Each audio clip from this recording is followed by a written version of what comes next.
আমরা প্রথম দিন থেকেই আমাদের সিনেমাটা শুরুর আগেই আমরা পাইরেসির জন্য অলরেডি একটা কোম্পানিকে আমরা অ্যাড করেছিলাম, যারা পাইরেসি রোধ করার জন্য, যে আপনার সোশ্যাল মিডিয়া পাইরেসি যেটা হয়।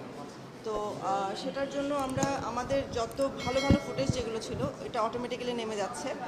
বাট যারা সিনেমা হল থেকে কপি করছেন, যারা ফোন দিয়ে কপি করছেন বা যারা ক্যামেরা দিয়ে কপি করছেন, তারা যে ফুটেজগুলো আপলোড করছে সেটার জন্য আমাদের একটা আইনত ব্যবস্থা নেওয়ার খুবই জরুরি ছিল। কারণ আমরা গতকাল থেকে দেখছি, নোটিস করছি, এবং আমরা একটা পোস্টও দিয়েছিলাম আমাদের সোশ্যাল মিডিয়াতে যে আপনারা যারা এটা করছেন প্লিজ এটা করবেন না, আমরা একটা আইনত ব্যবস্থা নেব। আজকে সকালবেলা যখন আমরা দেখলাম এটা টেলিগ্রামে ঘুরছে পুরো পুরো সিনেমার একটা কপি, তো এটা আমাদের জন্য আসলে এটা তো শুধুমাত্র সিনেমা ইন্ডাস্ট্রির জন্য না। আমরা যদি এভাবে করে, আপনারা যদি কপি করে ফেলেন আর এইভাবে করে যদি সিনেমাটা আপনারা পাইরেসি করেন, তাহলে তো আমরা সিনেমা বানিয়ে লাভ নেই ভাই। তাহলে আমরা সিনেমা হলে কী করে যাবে দর্শকরা? তো সিনেমা হল মালিকরা কী করে বিজনেসটা করবে? তো সিনেমা হল মালিকটা বিজনেস করলে তো আমরা বিজনেস করতে পারবো, তাহলে তো আমরা সামনে আরও সিনেমা নিয়ে আসবো। আপনারা যদি সিনেমা দেখতে না চান তাহলে আপনারা করতে থাকুন না, আমরা সিনেমা বন্ধ করে দেবো, আমরা সিনেমা করবো না। এটাই হয়তো বা একটা গ্রুপ হয়তো বা এটাই চাচ্ছে। আমার যেটা মনে হয় যে এটা আমরা আগে থেকে আভাস পাচ্ছিলাম, বাট আমি কখনোই এই ব্যাপারে কোনো কথা বলিনি যে আমাদের সাথে আমাদের পিছে কেউ লেগে আছে বাকি। অনেকে অনেক কথা বলেছে, but I was not really bothered about that. কিন্তু এখন আমার এমন একটা জায়গায় আমি এসে পড়েছি, কারণ এখানে শুধু আমার বিজনেস না, এখানে সমস্ত হল মালিকের বিজনেসের ব্যাপার।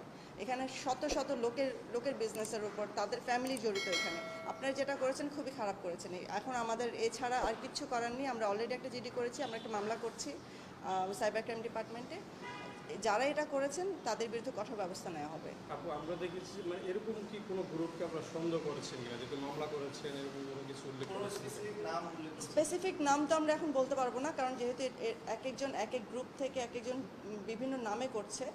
তো আমরা প্রত্যেকটা লিঙ্ক ধরে ধরে এখন তদন্ত কমিটি সেটা নিয়ে কাজ করবে। এখন যারা গ্রেফতার হবেন তারা আপনারা নিজেই জানবেন কারা কারা কাজটা করেছেন। এখন বাকিটুকু আমি পুরোটাই সিস্টেমের উপর ছেড়ে দিচ্ছি। আমার আশা থাকবে যে আমাদের সাইবার ক্রাইম ডিপার্টমেন্ট এই বিষয়ে যত দ্রুত সম্ভব পদক্ষেপ নেবে, এবং তারা অলরেডি নিচ্ছেন। তো আমরা খুব তাড়াতাড়ি তাদেরকে ধরে ফেলতে পারবো। এখন পর্যন্ত কতগুলি আইডি বা পেজে আপনারা অনেক অনেক অনেক